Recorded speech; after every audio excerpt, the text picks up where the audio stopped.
السلام علیکم ورحمۃ اللہ وبرکاتہ۔ ان الحمد للہ نحمده ونستعینه ونستغفره ونؤمن به ونتوکل علیہ ونعوذ باللہ من شرور انفسنا ومن سیئات اعمالنا، من يهده الله فلا مضل له ومن يضلل فلا هادي له، واشهد ان لا اله الا الله وحده لا شريك له، واشهد ان محمدا عبده ورسوله، اما بعد۔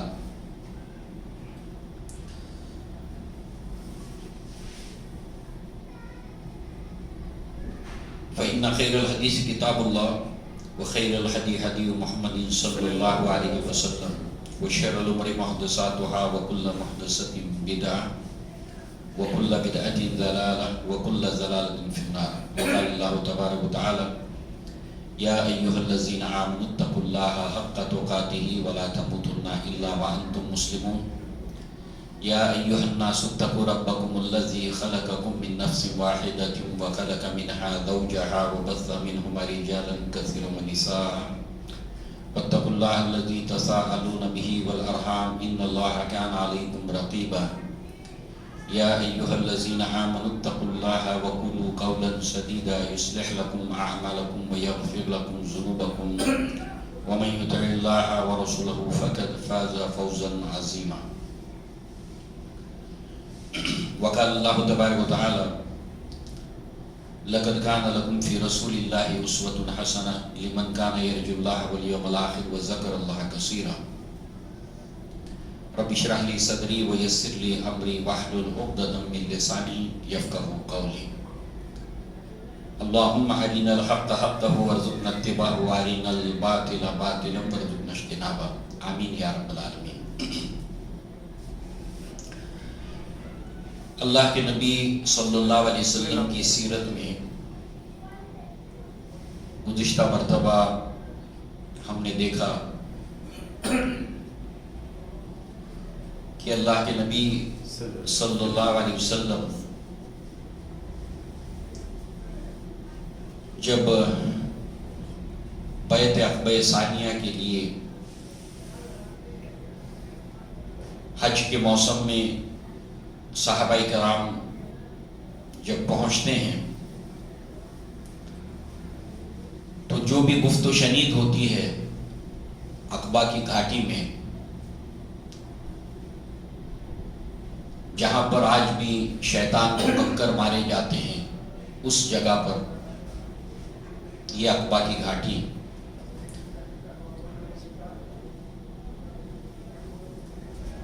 آج انشاءاللہ اسی کا سلسلہ ہم آگے جاری رکھیں گے۔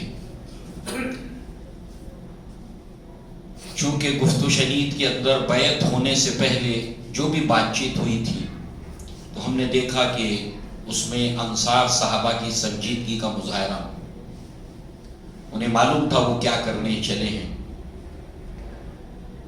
لہذا اب بیعت ہو جاتی ہے اور اس وقت بھی جو گفت و شنید ہوتی ہے انشاءاللہ آج ہم اس کو دیکھیں گے۔ یہ بیعت عقبہ ثانیہ کہلاتی ہے، دوسری بیعت۔ اس کی اہمیت اتنی زیادہ ہے کہ بالعموم جو سیرت پڑھنے والے بھی ہوتے ہیں وہ اس کے اوپر سے سرسری طور پر گزر جاتے ہیں، حالانکہ اس کے تعلق سے کعب بن مالک کی ایک روایت ہے بخاری میں 3889 نمبر کی، 3889۔ اس کے اندر وہ کہتے ہیں کہ میں بیعت عقبہ کے اندر، اس بیعت کے اندر شامل تھا۔ ہم دیکھیں گے موجود تھے وہ ان 73 افراد کے اندر، اور چونکہ یہ غزوہ بدر میں شریک نہیں ہو سکے تھے تو ان کا کہنا یہ ہے کہ مجھے یہ غزوہ بدر کے اندر شریک ہونے سے زیادہ یہ عزیز ہے اس بیعت کے اندر شامل ہونا۔ حافظ ابن حجر رحمہ اللہ نے اس کی وضاحت کی ہے. غزوہ بدر کی جو اہمیت ہے وہ اپنی جگہ پر اس کی فضیلت ہے، بدری صحابہ مغفور ہے، مگر یہاں پر اس کی اہمیت کا پتہ چلتا ہے اس بیعت کی. اور پھر حافظ ابن حجر اس کے تعلق سے جو بات کہتے ہیں وہ یہ کہ بدر کی فضیلت ہے، زیادہ ہے، اس لیے کہ یہ اسلام کا وہ پہلا معرکہ تھا جس کے ذریعے سے اللہ تعالیٰ نے اسلام کو قوت اور عظمت نصیب کی تھی. اس کا بہت گہرا اثر جو ہے وہ جزیرہ نما عرب کے اندر پڑا تھا، کیونکہ طاقت کا کوئی ریشو پروپورشن نہیں تھا، بہت فرق تھا دونوں فریق کے درمیان، تو اس کا بہت گہرا اثر پڑا. پھر قریش نے خود ہی مشہور کر دیا تھا کہ اس کو کل کا دن یوم الفرقان بنایا جائے، جو حق پر ہے جیت اس کی ہوگی. تو کئی ایک وجوہات کی بنا پر جو ہے وہ غزوہ بدر جو ہے وہ اس کی اپنی جو فضیلت ہے کہ اسلام کو قوت ملی، اس کی عظمت اور شان بلند ہوئی غزوہ بدر کے بعد، اس کی فضیلت ہے. لیکن یہ جو بیعت ہے، حافظ ابن حجر کہتے ہیں بخاری کی جو روایات کو بخاری کی جنہوں نے شرح کی ہے فتح الباری کے نام سے، تو یہ جو بیعت ہے اس کی فضیلت بہت زیادہ ہے، اس لیے کہ جو کچھ بھی اسلام کو آگے فروغ ملا، قوت ملی، اس کی یہ نیو ہے، اس کی یہ بنیاد ہے. اس لیے کہ کئی ایسے واقعات ہوتے ہیں بظاہر جو ہے وہ انسان اس کی اہمیت کو نہیں سمجھتا، مگر وہ غور کرے تو اگر وہ واقعہ نہ ہوتا تو آگے کے یہ سارے فتوحات اور بڑی بڑی کامیابیاں ممکن نہیں تھی. یہ ہر انسان کی زندگی میں بھی ہوتا ہے، قوموں کی زندگی میں بھی ہوتا ہے. یہ ایک اصول ہے، تاریخی اصول ہے، اس کو ہمیشہ یاد رکھنا چاہیے. بالکل ایسے ہی جیسے صلح حدیبیہ کو تو اللہ تعالیٰ نے اجاگر کر کے بتایا کہ اللہ نے اس کو فتح مبین قرار دیا. اس کے بعد کتنی بڑی بڑی فتح ہوئی، فتح مکہ تو کتنی بڑی فتح ہے، مگر اللہ تعالیٰ نے اس کو فتح مبین قرار دیا صلح حدیبیہ کو. تو یہ ہمیشہ یاد رکھنے کی چیز ہے کہ ایسے واقعات ہوتے ہیں جس کو انسان اہمیت نہیں دیتا، مگر وہ دروازہ کھولتے ہیں بڑی بڑی کامیابیوں کا. ان میں سے یہ ایک ہے. لہذا اب یہ جو بیعت ہوئی ہے اس کی تفصیل میں جانے سے پہلے ہم سمجھیں کہ بیعت کیا ہوتی ہے. مختصراً لغتاً تو اس کے معنی ہوتے ہیں بیعت کے کہ کسی چیز کو بیع و شرا بھی کہتے ہیں، بیچنا. تو بیع کے معنی ہوتے ہیں کوئی چیز فروخت کر دینا، سیل کر دینا، وہیں سے یہ بیعت. اور جب کوئی انسان کسی چیز کو بیچ دیتا ہے تو اس کا اختیار ختم ہو جاتا ہے، وہ مالک نہیں رہتا. تو ایسے ہی مومن جو ہے وہ، مسلمان جو ہے وہ جب بیعت کرتا ہے اپنے خلیفہ سے، امیر المؤمنین سے، تو اس کا مطلب یہ ہے کہ اس نے اپنا سب کچھ، اپنا جان مال سب کچھ بیچ دیا. اس کا کچھ نہیں اب اختیار نہیں. جب مانگا جائے گا، جیسے آپ نے مکان بیچ دیا، مالک ہو گیا جس کو آپ نے بیچ دیا، آپ رہ رہے ہیں، مگر جب کبھی بھی وہ مالک تقاضا کرے گا آپ کو دینا پڑے گا. یہ لغوی معنی ہو گیا، فروخت کر دینا. مومن کی اپنی کوئی چیز ہے ہی نہیں، نہ جان اس کی، نہ مال اس کی، کوئی چیز نہیں، سب اللہ کی ہے دی ہوئی. اور جب اس کا دین تقاضا کرے، اللہ اور اس کے رسول تقاضا کرے، اس کو دے دینا ہے. تو یہ بیعت کا معنی ہے. اور اصطلاحاً اس کا معنی یہ ہے کہ یہ ایک معاہدہ ہے، ایک ایگریمنٹ ہے جو ایک مسلمان امیر کی، خلیفہ وقت کی اطاعت کے لیے وہ اپنے آپ کو ان کی سم و اطاعت کرے گا. لسن اینڈ اوبے، جو کچھ اس کا حکم ہوگا اس کو سنے گا اور اس کو مانے گا. اس سے کیا بنتی ہے؟ اسٹرینتھ بنتی ہے، طاقت بنتی ہے. اس سے listen and obey. اب کچھ الفاظ آئیں گے ہم پر واضح ہو جائے گا، اس سے طاقت بنتی ہے، اور اس کی اہمیت اتنی ہے کہ اللہ کے نبی نے فرمایا کہ اگر تمہارا امیر وہ چاہے گھنگریالے بال والا ہو، سیاہ رنگت کا ہو، چپٹی ناک والا ہو،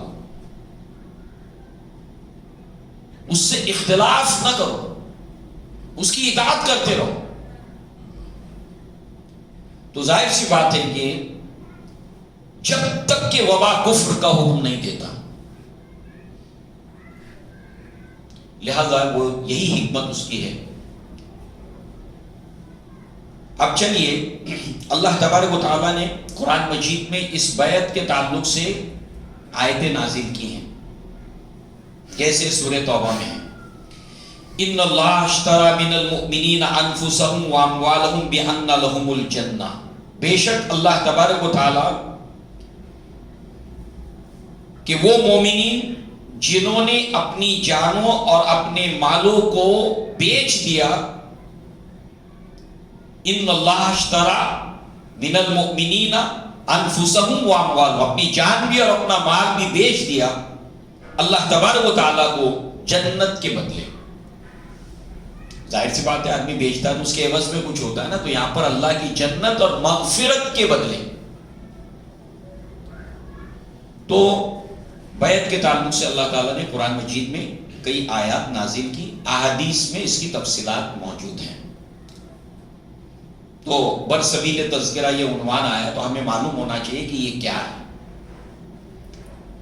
اب یہ جو بیعت عقبہ ثانیہ ہیں، اس کی تفصیلات کی طرف ہم جاتے ہیں. بخاری اور مسند احمد کی روایتیں ہمارے پیش نظر ہیں.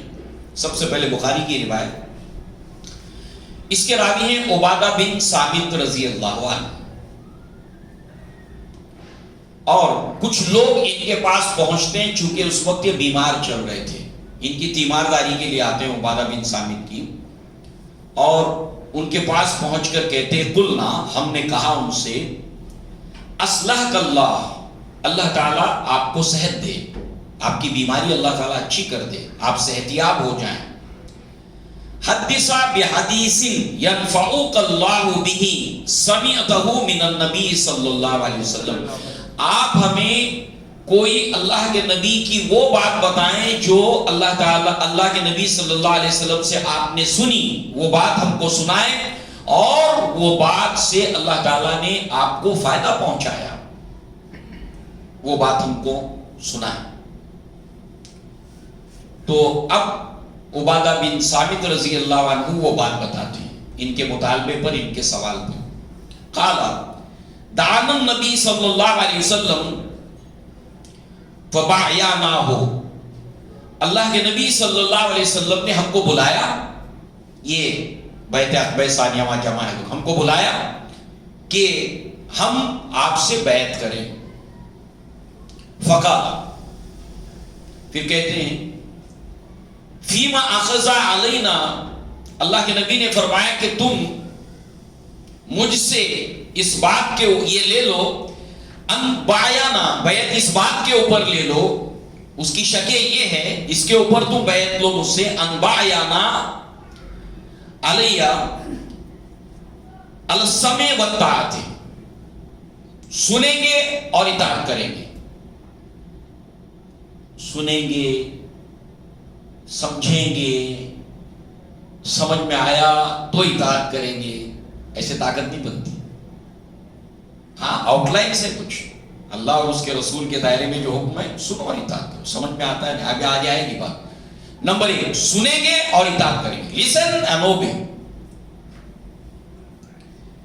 فی منشتنا و مکرہنا، اب جو حکم ہم کو دیا گیا ہے سنیں گے اور اطاعت کریں گے. اب اطاعت کرنے کے اندر ممکن ہے کہ دل کے اندر اس کو ماننے کے لیے خوشی ہو، نشاط ہو، منشتے و مکرہے، خوشی ہو کہ ہاں بڑی اچھی بات ہے، خوشی کرنے کے لیے دل آمادہ ہو، ایسا حکم ہو.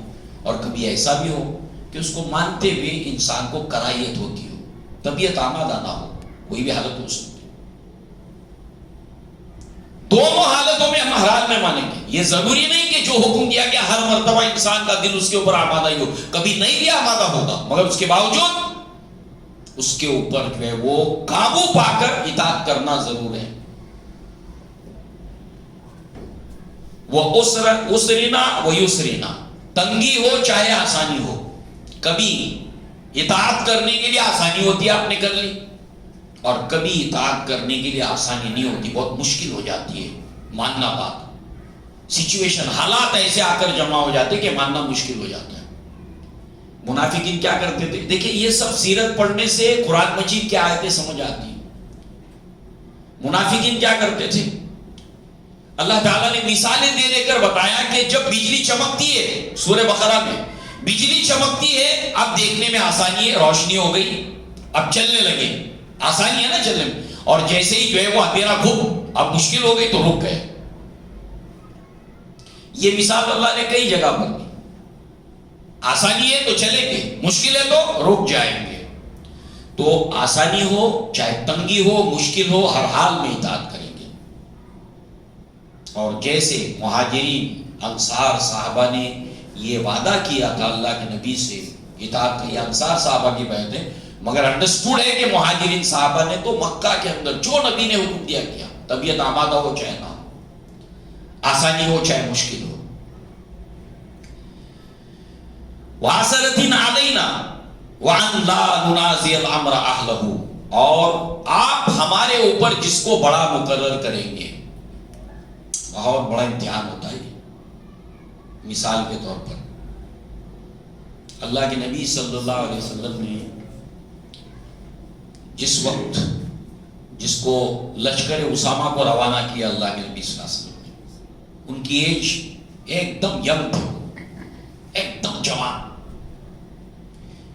زید رضی اللہ عنہ کے بیٹے اسامہ ابن زید ایک دم ینگ تھے، اور ان کو امیر بنا کر اللہ کے نبی صلی اللہ علیہ وسلم نے ان کے تحت سب جو حکم دیا جانے کا، اس کے اندر بدری صحابہ، سابقون الاولون صحابہ، بڑے بڑے رتبے والے صحابہ، اور یہ ایک دم ینگ تھے.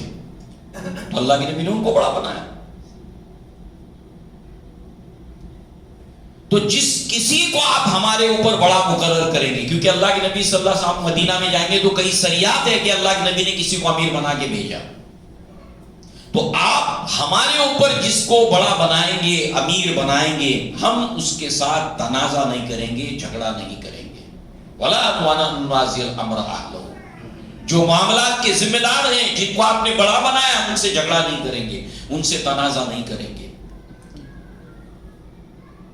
إِلَّا أَن تَرَوْا كُفْرًا بَوَاحًا، سوائے اس کے کہ تمہارا امیر تم سے وبا کفر کرے. اور اِنَّكُم مِّنَ اللَّهِ فِي بُرْهَانٍ، اور اگر تمہیں وبا کفر کا حکم دے تو ایسی صورت میں تمہارے لیے ایک برہان مل گئی، دلیل مل گئی، مگر اس سے پہلے اس سے جھگڑا نہیں، اس کی اطاعت کرتے رہنا، کیونکہ اس میں پوری امت کی طاقت مضمر ہے. اب ایک مثال کو سامنے رکھیے تو بالکل کلیئر ہو جائے.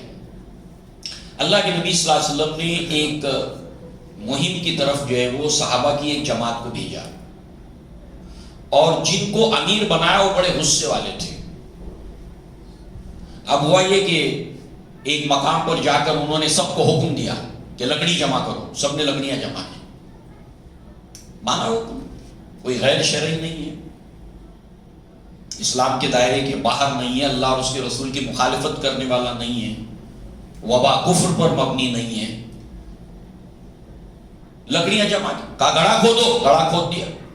ہم کو کیا معلوم کیا اسٹریٹجی ہے، وہ امیر کو معلوم، ہم کو کہا گیا ہم کریں گے، دیٹس آل، فنش. اگر سب کو بتائے گا وہ تو نقصان ہونے کا امکان ہے. کچھ باتیں ایسی کہ اگر بتا دے تو نقصان ہو جائے گا. اللہ کے نبی نے جس وقت مکہ جانے کا ارادہ کیا، مکہ فتح ہوا ہے، اللہ کے نبی نے کسی کو بھی نہیں بتایا. ابو بکر صدیق نے اپنی بیٹی کو کہا کہ بیٹی بتاؤ کہ اللہ کے نبی کا کہاں کا ہے، مطلب واللہ مجھے کچھ نہیں پتا، صرف مجھے تیاری کرنے کے لیے کہا، میں کر گئی. ابو بکر صدیق کو بھی نہیں معلوم. اسٹریٹجی ہے، گڑھا کھودو، کھود دیا. تم کو کیا ضرورت ہے پوچھنے کی؟ کوئی کفر کا حکم دیا نہیں دیا نا. کہا لکڑی ڈالو، اس میں ڈال دی. کہا آگ جلاؤ، جلا دی. کہا کود جاؤ، کہا اب نہیں، اب نہیں. خودکشی اسلام میں حرام ہے. یہ کیا دین ہے ہمارا. اور سوچیے ہم کتنا دور ہو گئے اس سے، کتنا دور ہو گئے اس سے. تو یہ بخاری کی روایت ہے. اب مسند احمد میں کچھ الفاظ مشترک اور کچھ اضافی الفاظ ہیں. اس میں جو اضافی الفاظ میں سے النفقۃ فی العسر والیسر، وہاں پر ان جنرل آسانی اور مشکل ہے. یہاں پر خاص کر کے خرچ کرنے کے معاملے میں تنگی ہو چاہے آسانی ہو، خرچ کریں گے. وعلی الامر بالمعروف ونہی عن المنکر، اور یہ ہے کہ اس بات کے اوپر ہم نے بیعت کی کہ بھلائی کا حکم دیں گے، برائی سے روکتے رہیں گے. وان تقولوا فی اللہ لا تخافون فی اللہ لومۃ لائم، اور حق بات کرتے رہیں گے اللہ کے معاملے میں، سچ بات، حق بات کرتے رہیں گے، اور کسی ملامت کرنے والے کی ملامت کی پرواہ نہیں کریں گے. ارے بات تو سچی ہے، مگر بول دوں گا تو سامنے والا جو ہے وہ برا مان جائے گا اور وہ ملامت کرے گا. تو اب جانے دو، اس کی ملامت کی پرواہ کرتے ہوئے سچ بات نہیں کہتا ہوں میں. حق بات کہنے کے لیے کسی ملامت کرنے والے کی ملامت کی پرواہ ہم لوگ نہیں کریں گے. قومیں ایسے بنتی ہیں. آپ لوگوں کا خیال رکھتے ہوئے حق بات نہیں کرو گے تو ایسی صورت میں پھر جو ہے وہ کمزوری پیدا کرنے والی چیز ہے. وَعَلَىٰ أَن تَنْصُرُونِي فَتَمْنَعُونِي إِذَا قَدِمْتُ عَلَيْكُمْ، اور تم میری مدد کرو گے، میرا دفاع کرو گے جب میں تمہارے یہاں پہنچوں گا، یعنی مدینہ یثرب پہنچوں گا. میری مدد بھی کرو گے، میرا دفاع بھی کرو گے.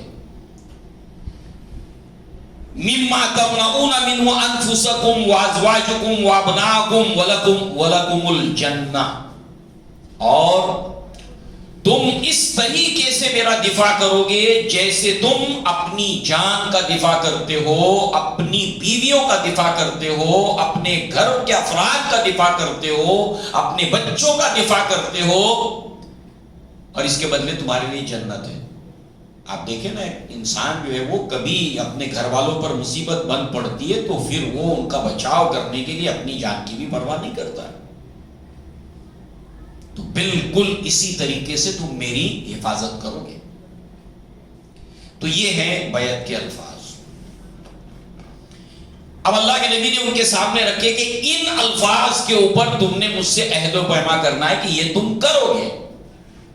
جو اس کی شکیں ہیں، جو اس کے آرٹیکلز ہیں، وہ ساری کے سارے ساتھ میں رکھ دیے کہ اس بات کے اوپر بیعت کرنا ہے.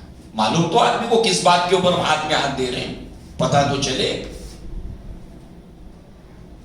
اب یہ بات کہی کہ اس کے بعد جو ہے وہ آپ دیکھیں کہ بیعت کے مکمل ہونے سے پہلے اب کنورسیشن ہوتا ہے. جیسے کہ پچھلے درس میں ہم نے سنا کہ جب جمع ہوئے تو اس سے پہلے بھی صحابہ کرام کی سنجیدگی، انصار صحابہ کی، ابن عباس رضی اللہ عنہ نے بات کی شروعات کی اور انصار صحابہ نے بات کی.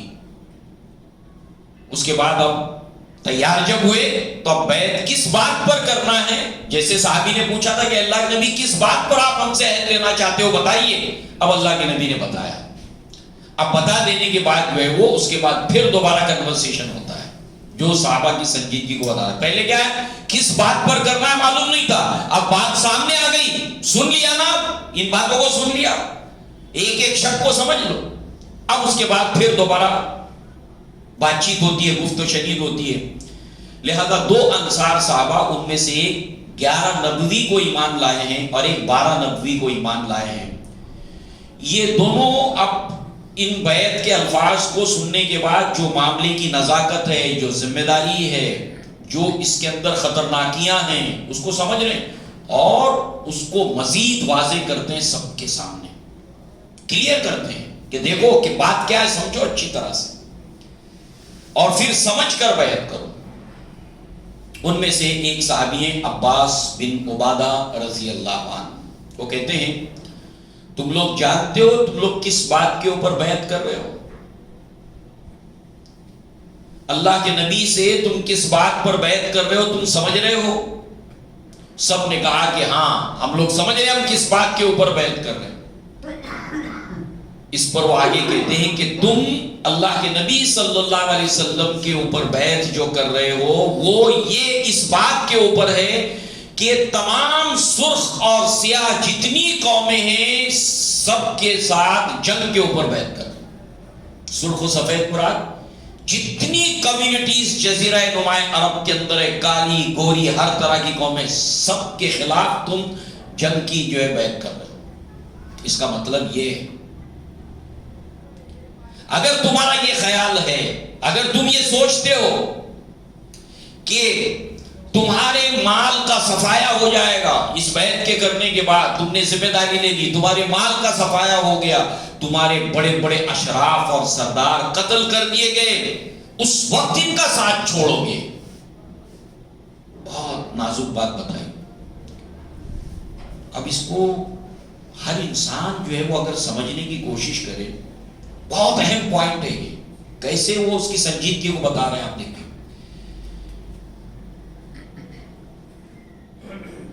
کیونکہ اب بیعت ہو گئی، ہوتا نا جذبے میں آدمی بولتا آگے بڑھو ہم تمہارے ساتھ ہیں۔ اب اس کے بعد جب نقصانات جب ہونا شروع ہو جاتے ہیں تو اس کے بعد کیا ہوتا ہے کہ بہت سے ایسے اس کمیونٹی کے اندر افراد ہوتے ہیں جو اس موقع کی تلاش میں ہوتے ہیں۔ اب یہ حالات نارمل ہے، سب ایک جگہ متحد ہیں، اور قرآن جب آپ پڑھو گے یہ سب باتیں اس وقت سمجھ آئیں گی۔ ابھی اللہ کے نبی کی سیرت میں ہم مدینہ میں دیکھیں گے عبداللہ ابن ابی اور اس کا ٹولہ، ہمیشہ ہمیشہ ہیومن سائیکالوجی ایسا ہی ہوگا۔ اب کچھ لوگ ہیں دیکھیں گے بھائی ابھی یہ بولنے کا ٹائم نہیں، ابھی خاموش رہ جاؤ، مفاد پرست جو اپنے انٹرسٹ کے ساتھ کسی جگہ پہ شامل ہوتے ہیں، ابھی کچھ بول نہیں سکتے، اپنا انٹرسٹ نہیں ہے اس میں، وہ اسلام کے بینیفٹ کے لیے نہیں، اسلام کے انٹرسٹ کے لیے نہیں، اپنے بینیفٹ کے لیے۔ اب نقصان ہوتے ہوئے دیکھا تو پھر کیا، اب تو پہلے ہی بولتے تھے لو یہ بھی گئے یہ بھی گئے، اتنے بڑے بڑے سردار تمہارے چلے گئے، اتنا تمہارا نقصان ہو گیا، ابھی تو ہوش کے ناخن لو، ابھی سمجھ لو اس وقت کتنی بری بات ہے، اس وقت ایسی سچویشن آنے والی ہے، ایسے حالات آنے والے ہیں۔ اگر تم یہ سمجھتے ہو کہ تمہارے اشراف قتل کر دیے جائیں، تمہارے مال سب جو ہے وہ برباد ہو جائیں، اس وقت تم اللہ کے نبی کو چھوڑ دو گے تو اب کیا ہو گیا، یہ آدھے ادھورے کے اندر سمندر میں لا کے جو ہے وہ ملا جمپ لگا دے پانی کے اندر۔ تو اس سے بہتر یہ ہے کہ آج ہی چھوڑ دو، اس وقت چھوڑنے سے بہتر ہے آج ہی چھوڑ دو، اس میں دنیا اور آخرت کی بھلائی ہے۔ اور اگر تم اس عہد کو پورا کر سکتے ہو تو اللہ کی قسم، دیکھیے ان کا انداز جب نباہ کرنے کے اوپر ہے تب اللہ کی قسم کھا رہے ہیں، اور دوسرا جو منفی پہلو ہے، سوچو سنجیدگی کے ساتھ، میاں بھائی والا جوش نہیں، لہذا جو ہے وہ جب مثبت بات آتی ہے تو کہتے ہیں اللہ کی قسم اگر تم یہ عہد و پیما پورا کرو تو تمہارے لیے اس کے اندر دنیا اور آخرت کی بھلائی ہے، اور اگر نہیں کر سکتے تو تمہارے لیے عذر ہے، آج ہی سوچ لو، چلنا ہے آخر تک، بیچ میں نہیں چھوڑ دینا۔ یہ سب ہوگا، نقصان ہوگا، اور ظاہر سی بات ہے جب وہ چیزیں دیکھتا ہے انسان، اللہ تعالیٰ نے کہا بھی کہ جب تم نے اس کو اپنی آنکھوں سے دیکھا تو یہ اس کے بعد یہ سب کے سب بیک زبان کہتے ہیں کہ ہم مال کی تباہی، اپنے اشراف کے قتل، یہ سب خطرات کو مول لیتے ہیں اور انہیں قبول کرتے ہیں۔ اس کے بعد اللہ کے نبی کی طرف متوجہ ہوتے ہیں، ان میں سے ایک جو ہے وہ صحابی اللہ کے نبی کی طرف متوجہ ہوتے ہیں اور کہتے ہیں اللہ کے رسول صلی اللہ علیہ وسلم، ہم نے یہ عہد پورا کیا تو ہم کو کیا ملے گا؟ ہم نے یہ بیعت کر لی، یہ عہد پورا کیا، تو ہم کو کیا ملے گا؟ اللہ کے نبی نے فرمایا جنت۔ اب دیکھیے یہاں پر گویا ایک جذبہ بیدار کر رہے ہیں کہ اگر تم یہ سب کرو، یہ لیڈرشپ ہے، اپنی قوم کو کس طریقے سے یہ لیڈرز جو ہے وہ سنجیدگی بھی بتا رہے ہیں، ان کو تیار بھی کر رہے ہیں، کس طرح اللہ کے نبی کی حمایت کے اندر وہ باتیں کر رہے ہیں۔ جیسے یہ دو ہے نا، ایسے ہی دو کا ذکر ہے سورہ مائدہ میں،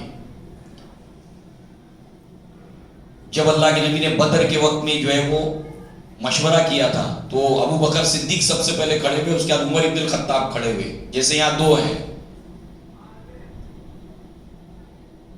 قوم کے اندر کیسے سنجیدگی پیدا کر رہے ہیں، ان کے اندر جذبہ بھی بیدار کر رہے ہیں۔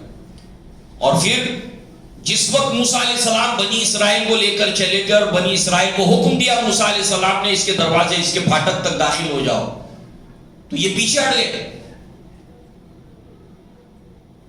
اذهب انت وربک فقاتلا انا هاہنا قاعدون، تو اس میں سے دو مرد مومن کھڑے ہوئے کہا کہ تم بس دروازے تک چلو، اللہ تم کو نصرت دے گا، وہاں دو، بدر میں دو، یہاں دو۔ یہ کیا ہے؟ یہ لیڈرشپ، یہ قیادت ہے۔ لہذا جو ہے وہ اب یہ تمام کے تمام جو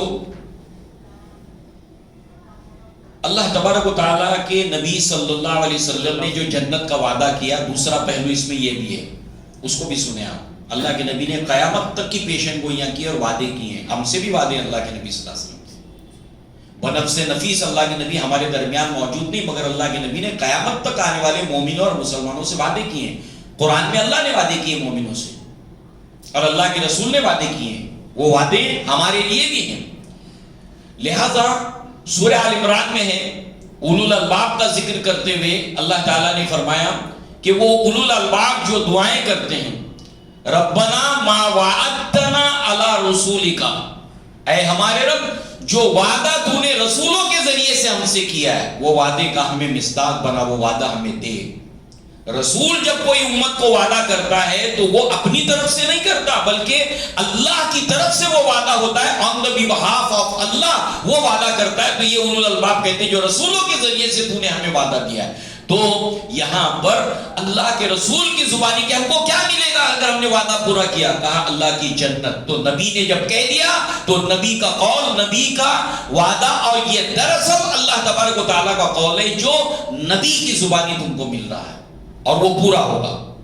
ان اللہ لا یخلف المیعاد، اللہ تعالیٰ اپنے وعدے کا خلاف نہیں کرتا۔ اب ایک اور مثال سنیے ہم، کیونکہ ہم نے آپ کو اللہ کا رسول مان کر اتنی تکلیف اٹھائی ہے، ابھی ایک صحابی کہیں گے اللہ کا رسول ماننا ہے نا تو اس کی ہر بات سچی ہے۔ اب جو ہے وہ خالد بن ولید اور عمرو بن العاص رضی اللہ عنہما، یہ دونوں صحابہ جب مدینہ آتے ہیں 8 ہجری کے اندر، ہجرت کے 8ویں سال میں، تو آگے خالد بن ولید بیٹھے ہیں اور پیچھے عمرو بن العاص ہیں رضی اللہ عنہ، مسلمان ہونے کے لیے آئے ہیں۔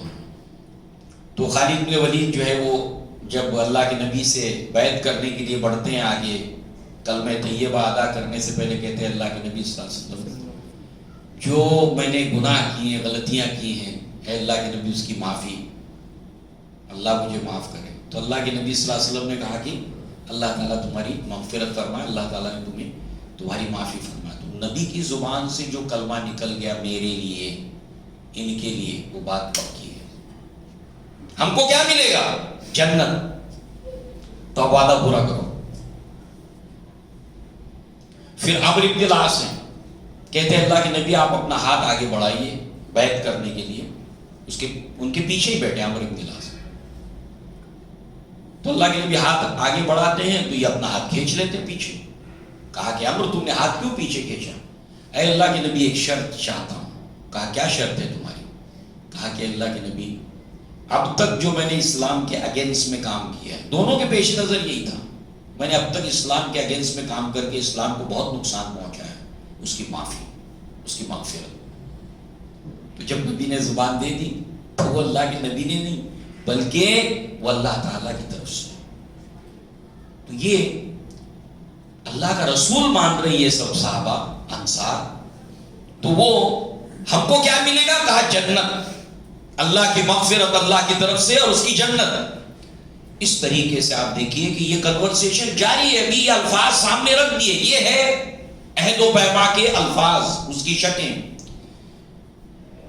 لہذا لوگوں نے کہا کہ اللہ کے نبی سے التجا کی کہ اللہ کے نبی آپ اپنا ہاتھ بڑھائیے، ہم بیعت کرتے ہیں ان باتوں کے اوپر جو آپ نے ہمارے سامنے رکھی ہے۔ اس میں اسد ابن زرارہ کھڑے ہو جاتے ہیں انصار میں سے۔ جابر رضی اللہ عنہ جو ہے وہ کہتے ہیں کہ اسد بن زرارہ جتنے لوگ وہاں پر موجود تھے 73، اس کے اندر مجھے چھوڑ کر سب سے چھوٹے تھے، عمر میں مجھے چھوڑ کر سب سے چھوٹے تھے۔ لہذا انہوں نے اللہ کے نبی کے ہاتھ کو پکڑ لیا، اور اس کے بعد اللہ کے نبی کا ہاتھ پکڑ کر وہ کہتے ہیں، نبی کا ہاتھ پکڑا ہے یعنی اب وہ بیعت ہونے سے پہلے ہاتھ پکڑ لیا، مگر اب مخاطب سب سے ہیں، اے اہل یثرب، جس کا مدینہ کا پرانا نام، اے اہل یثرب ذرا ٹھہر جاؤ، ذرا رک جاؤ، اس لیے کہ ہم آپ صلی اللہ علیہ وسلم کی خدمت میں اونٹوں پر طویل سفر کر کے اس ایمان اور یقین کے ساتھ آئے ہیں کہ آپ اللہ کے رسول ہیں۔ اور یہ مکالمہ اور اس وقت اپنا ہاتھ نبی کے ہاتھ میں دیا، اتنا لمبا سفر طے کر کے اونٹوں کے اوپر جو آئے ہیں کہ ہم ایمان رکھتے ہیں، یقین رکھتے ہیں کہ آپ اللہ کے رسول ہیں۔ آج اگر ہم اللہ کے رسول کو یہاں سے لے جاتے ہیں مدینہ، تو گویا کہ پورے کے پورے عرب سے دشمنی ہے، اس کا مطلب تیار ہو تمام عرب سے دشمنی کرنے کے لیے، تمہارے سردار قتل کر دیے جائیں گے۔ اب سردار کو دونوں نے کہا، کیوں؟ اس لیے کہ ہم لوگ اتنا سمجھتے نہیں ہیں، کیونکہ ہم نے لیڈرشپ جو ہوتی ہے نا اس کو ہم نے دیکھا ہی نہیں ہے۔ کئی نسلیں ہماری گزر رہی ہیں کہ لیڈرشپ جو ہوتی ہے، لیڈرشپ کیا ہوتی ہے، فالوورز کیا ہوتے ہیں، کیا سموتات ہوتی ہے، ہم کو اس کا ایکسپیرینس نہیں ہے۔ ہم بچپن سے لے کر بڑے ہو گئے، مگر ہم کو اس طرح کا ماحول ملا نہیں، اس طرح کی لیڈرشپ بھی ہم کو نہیں ملی، تو ہم سمجھ نہیں سکتے۔ مگر ٹرائبل سسٹم کے اندر لیڈروں کی بہت اہمیت ہوتی ہے، بہت اہمیت ہوتی ہے۔ صرف اسی ٹاپک کو آپ دیکھیے، پورے عرب کے اندر، خاص اللہ کے نبی صلی اللہ علیہ وسلم کا دور، اس سے پہلے کا دور، مکہ کا دور، مدینہ کے افراد، ان سارے کے سارے قبائل کے اندر سرداروں کو لے کر اس کی قوم کا رویہ کیا ہوتا ہے آپ دیکھیے۔ اسد بن زرارہ کا واقعہ ہم نے دیکھا نا کہ میں تم میں سے کسی عورت سے، کسی آدمی سے بات نہیں کروں گا جب تک کہ تم اسلام قبول نہیں کر لو گے، اور شام ہوتے ہوتے سب نے سبوتات کرتے ہوئے بات مان لی کہ نہیں مان لی؟ ہمارے لیے جو ہے وہ یہ سمجھ سے ہمارے آؤٹ آف باؤنڈز ہے،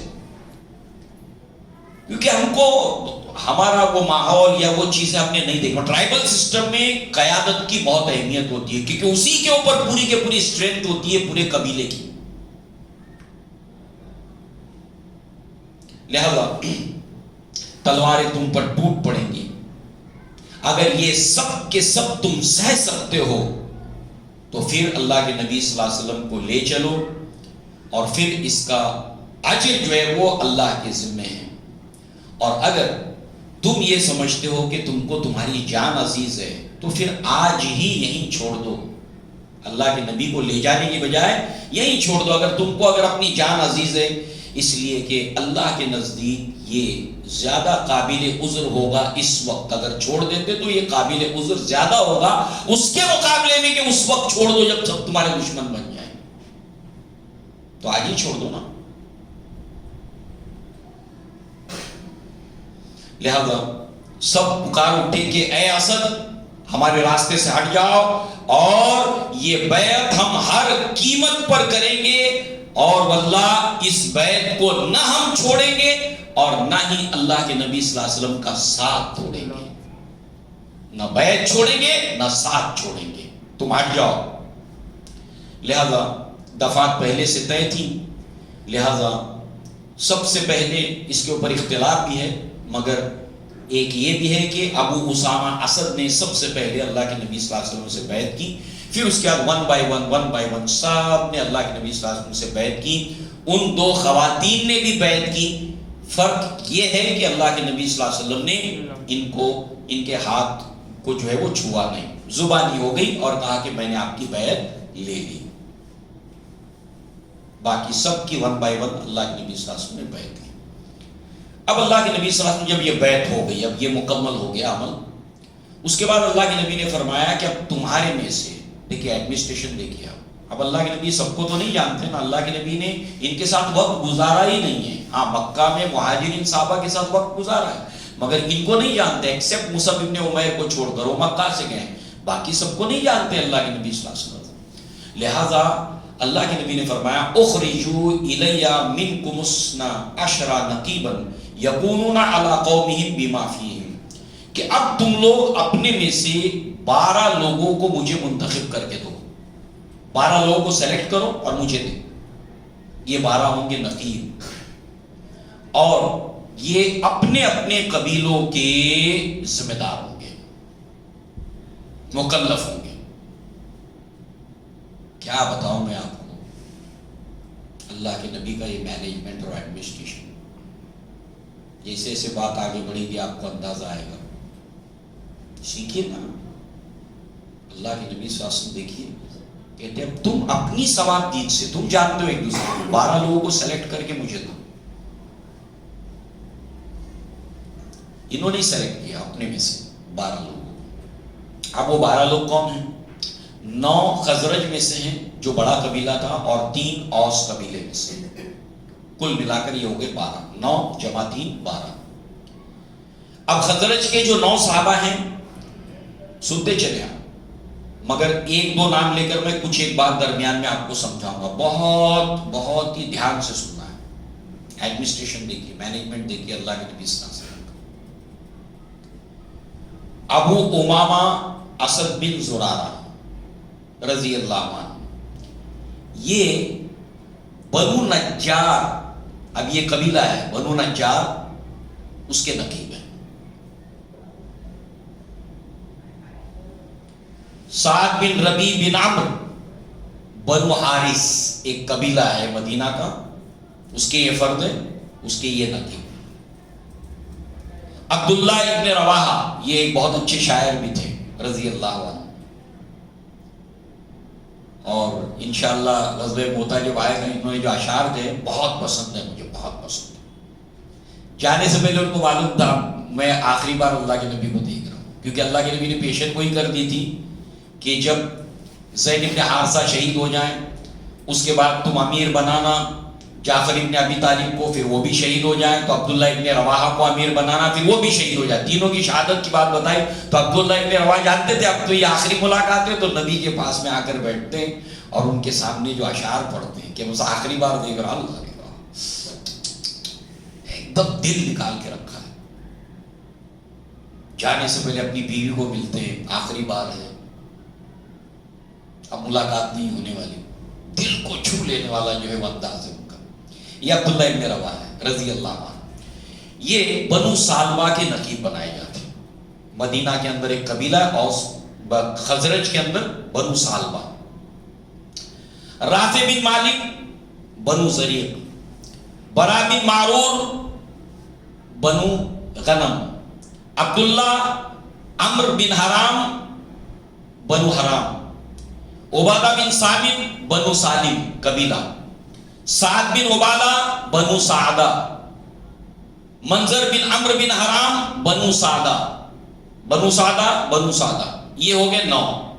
اور اوس قبیلے سے اسید بن حزیر عبد الاشہل بنو عبد الاشہل, سعد بن خیسمہ بنو سلمہ, رفاعہ بن عبد المنظر بنو عمرو. یعنی آپ نے ہر نقیب کے ساتھ قبیلے کا نام سنا. اس میں منیمم ایک قبیلے کی 3 شاخیں ہیں. ان 12 میں ایک قبیلے کے نقیب ایسے, ایک قبیلہ ایسا جس کی 3 برانچز ہیں, اور ایک قبیلہ ایسے جس کی 16 برانچز ہیں. اب یہ کیا ہے, جیسے اللہ کے نبی صلی اللہ علیہ وسلم کے قبیلے کا جب نام آتا ہے بنو ہاشم بنو عبد المطلب, دونوں ایک ہی ہیں, مگر کسی بھی سلسلے خاندان کے اندر جب اسپلٹ ہونے لگتا ہے تو بنو ہاشم ہے کہ اس قبیلے کے اندر ہاشم نے بہت بڑا کام کیا تھا. اس سے پہلے بنو عدنان کہلاتا ہے. بنو عدنان کے بیٹے ہوئے, اب ایک بیٹے سے یہ اولاد چلی وہ اولاد چلی تو ابھی برانچز ہوتی گئی. پھر اسی کے اندر جو ہے وہ کسی ایک برانچ کے اندر عبد المطلب ہاشم کھڑے ہو گئے. پھر ہاشم کے اولادوں میں سے ایک میں عبد المطلب آئے. تو ایسے کئی بیٹوں میں سے ایک بیٹا فیمس ہو جاتا ہے, اس سے وہ قبیلہ نامزد ہونے لگتا ہے. تو ایسے برانچ بنتے. تو یہاں پر منیمم 3 اور میکسیمم 16 برانچز ہیں. تو گویا ایسے سارے یہ خاندان مل کر یہ سارے قبیلے ہیں. تو ایسے سارے مدینہ کے جتنے اوس اور خزرج کے قبیلے ہیں پوری آبادی اس میں کور ہو گئی 12 تک.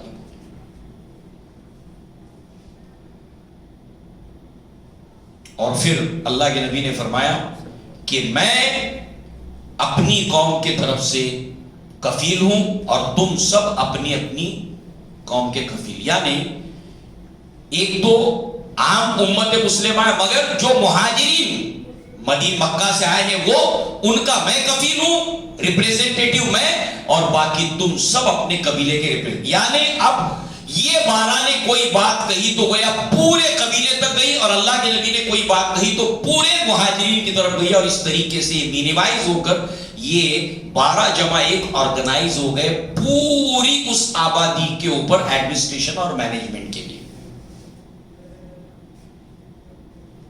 13 افراد اللہ کے نبی پلس 12 پوری اس مدینہ کی آبادی کے ایڈمنسٹریشن اور مینجمنٹ اور کنٹرول کے لیے 13 افراد.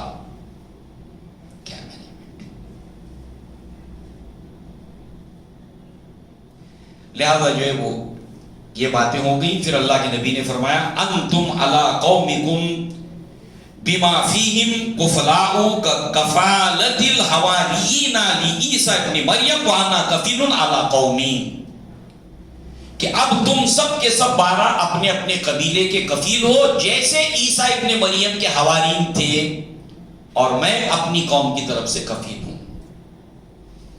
بات ہو گئی, اب مکمل ہو گیا یہ پروسیس, کمپلیٹ ہو گیا.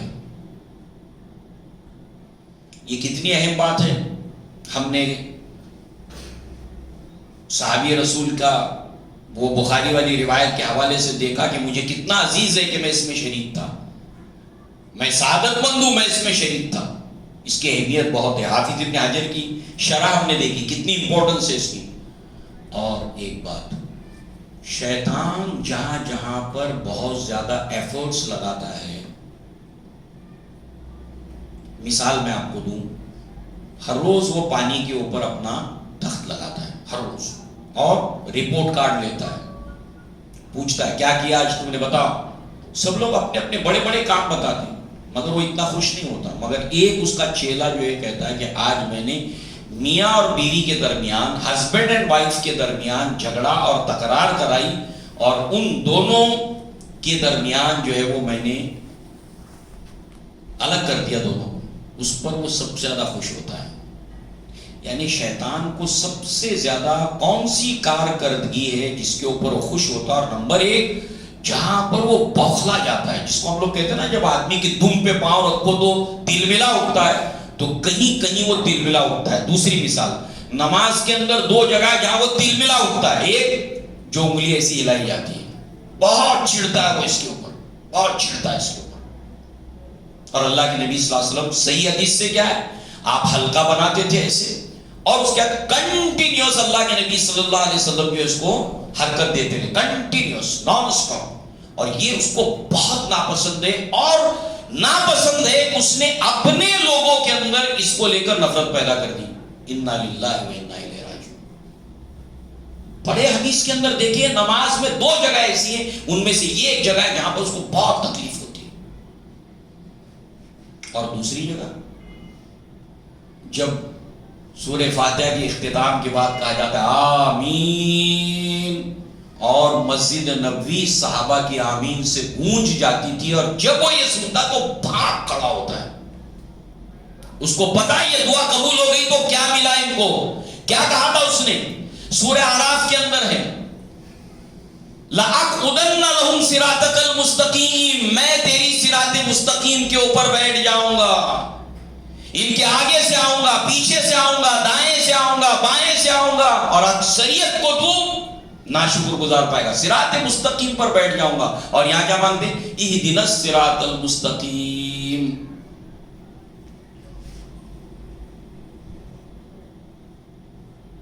یہ فیکٹ ہے، کہاں اس کی دم پہ پاؤں پڑتا ہے اور کہاں وہ اپنے ہرکارے پیچھے لگا دیتا ہے اور اس کو معیوب بنا کے پیش کرنے کی کوشش کرتا ہے، برا بنا کر پیش کرنے کی کوشش کرتا ہے، اور نادان کلمہ گو بغیر سمجھے بغیر تحقیق کیے ہوئے اس کو برا سمجھنے لگتے ہیں، اس کی مخالفت کرنے لگتے ہیں، تو گویا ایک طرف سے وہ شیطان کا ساتھ دیتے ہیں، اس کے مشن میں ایک طرح سے شامل ہو جاتے ہیں، نادانی سے، انجانے میں۔ اللہ تعالیٰ سمجھ دے۔ اب دیکھیے ایک بار اور کہاں کہاں وہ باہر آتا ہے، باہر نکل کر آتا ہے۔ یہاں پر اس کی مجبوری تھی، مگر جب ہجرت کرنے والے اللہ کے نبی صلی اللہ علیہ وسلم دارالندوا میں سب جمع ہے لوگ، اس وقت وہ خود پریزنٹ ہوتا ہے ایک نجدی بڈھے کی صورت لے کر، خود آتا ہے، کیونکہ بہت اہم جگہ ہے۔ اب چھپ کر وسوسہ کر کے دلوں میں بات ڈالتا ہے جو اپنے اسلام کے دشمنوں کے، وہ نہیں چلے گا، خود اس کا ایپیرینس ہے وہاں پر نجدی بڈھے کی صورت، کیونکہ بہت اہم مدے پر بات ہو رہی ہے، میرا فزیکل ایپیرینس ضروری ہے، وہاں پر فزیکل ایپیرینس کے ساتھ آتا ہے۔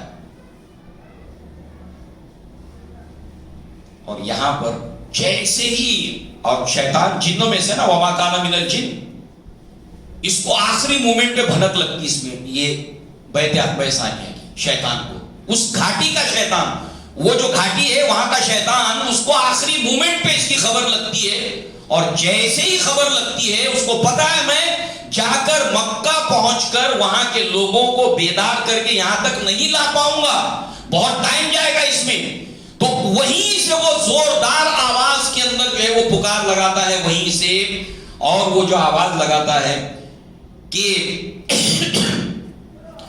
اے خیمے والو، مکہ والوں سے کہتا ہے اے خیمے والو، نعوذ باللہ، مزمم، یعنی معاذ اللہ محمد صلی اللہ علیہ وسلم کو مزمم کہتا ہے۔ محمد کا مطلب کیا ہوتا ہے؟ جس کی بہت تعریف کی گئی ہو، جس کی بہت تعریف کی گئی ہو، اور مزمم جس کی بہت زیادہ مذمت کی گئی ہو، برائی کی گئی ہو، کہ مذمم معاذ اللہ کو دیکھو اس وقت بددین لوگ یہاں پر جمع ہوئے ہیں، اور یہ سب کے سب تمہارے خلاف لڑنے کے لیے جمع ہوئے ہیں۔